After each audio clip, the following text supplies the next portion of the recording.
Hong Kong and studied over there. And then we had the first schools in Boston, LA, San Diego, Santa Barbara, even one in Tel Aviv. Got to go there three more times. And I also have a PhD in comparative literature, so I did my thesis on a very metaphysical writer that also taught me a lot of things about the spiritual body, about this, this body that's both physical and spiritual. As Sting says, we are spirits in a material world. And Sting is a good philosopher. So that's what we're going to be touching upon today, because my topic is called Health for Sex and Sex for Health. And we really do need that full component all the way around, because everything, here we have two galaxies kind of copulating. Everything mixes together. And they say that most black holes come in twos, because most black holes are two galaxies trying to mix together. And so through the years, we've had so many permutations. This was the sexual image at one time. This was the image of beauty. They had to wear netting around their hair at night to keep the rats and the mice out. And so we've come a long way. And yet, here's our beginnings.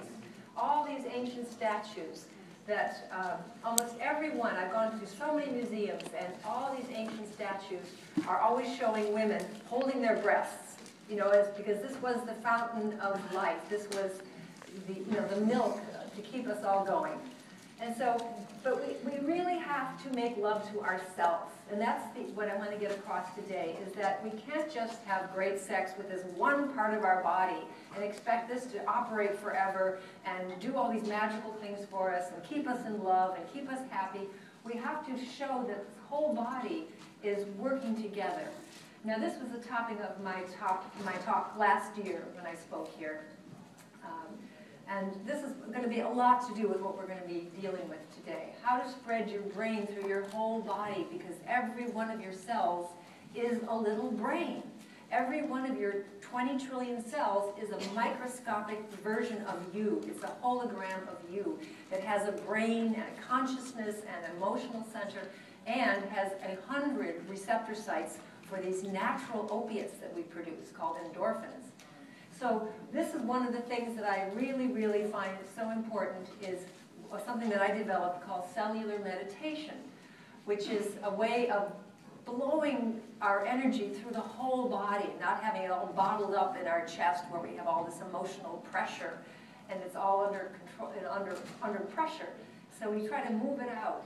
And so they've shown that meditation can do all these things. It can actually, remove the mitochondrial DNA. In other words, some of our DNA we can't change, but the DNA in your mitochondria is affected by what you've thought, what you've done, and what your ancestors have done. So all of us that have come through pogroms and potato famines and the Great Depression and the Victorian Age, all that stuff is on our back. We're carrying around the wounds of our grandmothers and the Vietnam War and who knows what else, So we can flush a lot of that stuff out so that we're not so burdened. And that's a lot of what we try to do. Get rid of the Shen center in one of the lower ones. The Shen is the Chinese name for spirit. And this is the area of the Shen right here. And most of the time, it's like a television show going all the time, running all my old stories. And that's what we need to clear it out. So meditation helps our human growth hormone, which has a lot to do with sex, as we will see. And it stimulates GABA, which is one of the feel-good neurotransmitters, and serotonin. We all know that's a feel-good transmitter. And it reduces the cortisol, which is like the stress. This is what we're pouring out of our adrenals, wasting our good energy that we need to store, but instead all that energy is going out to stress. So we want to get that, hold on to it. So here are some of our ancestors again from the age when women were much freer and much more open. But this is really our physical body. If you wanted to see a real physical image, this is this beautiful Alex Gray painting of what we really are like. And these are our energy centers. And you'll see that even the acupuncture meridians are just an organization of that. In other words, the acupuncture meridians are kind of the freeways. In other words, we're just a mass of bubbles. Every place in our body is just a mass of bubbles of energy. Einstein says we're 99.999% empty space full of energy. And that 1% of matter is, they say it's about equivalent to a matchstick in a football stadium. You know, so even though we feel like we're hard, it's just a mirage. We're mostly bubbles. They say that the electron is spinning so fast that it's like a tether ball, and every time we touch ourselves, we hit that tether ball, and we say, oh yeah, I'm hard, but it's really bubbles. And so these bubbles are organized along these meridians, and but they're just organized that way. It's not like that, you know. This is even more of an example of what we really look like. So when you do want to meditate, picture yourself like this. Picture yourself just streaming energy that's coming in as well as going out. So, and then the collagen, we hear about collagen, we need it for our face. Well, our whole body is collagen, and it's really what holds us up even more than our bones do. And yet they're saying that collagen has an instantaneous communication system in our body, so that there's communication through our whole body. The problem is that we're just so cut off at the top because we think that we're just a brain walking around in this vehicle, that we don't really communicate with our body except when it hurts, when it doesn't look too good, or when, you know, there's a problem with it. Otherwise, it's just our vehicle. But when we realize that it's actually this magical, psychological system that is very, very intelligent. So we've talked about the cells being intelligent. Now we've got this crystalline structure that holds us together that's very intelligent. We start to give our bodies a little more respect as to, wow, I'm ignoring this amazing intellectual computer, spiritual body that I could get a lot more out of. And so these are the endorphins. In other words, the point of this talk today is going to be, why do we have sex? We have sex to feel good and to procreate and all those good reasons. But if we're not feeling so good to begin with, then our bodies aren't going to function very well, and we probably might have trouble having sex, or lose our interest in having sex, or it won't be so successful. It just doesn't quite do it for me. And so we're trying to get the body feeling so good and so healthy that sex is just a natural, you know, outflow, that there's no effort to, you know, well, how can I build up my interest, or how can I build up my strength and my, you know, stamina and all those things. Once we get all this working, that's just a natural outflow. So we will show how it's a full circle. So the endorphins are these natural opiates that we produce, along with our own cannabinoids. Does everyone know what the word cannabinoid refers to? In other words, cannabis is marijuana, and people think that you have to smoke something in order to get some effects. You actually produce your own cannabinoids in your own body, naturally. But we just don't know this, you know. It's sort of been cut off for probably 1,000 years with, you know, all the religious, all the Judeo-Christian ideas about suffer, you know, and be a little bit on edge. And I mean, I love that tradition, but, you know, that side of it I don't think served us very well. So we have to realize that we've all been raised to be a little bit on edge since we were about 3 years old. So we want to get going with these endorphins. Now, I have to move faster because I have about 4 hours of material for a webinar.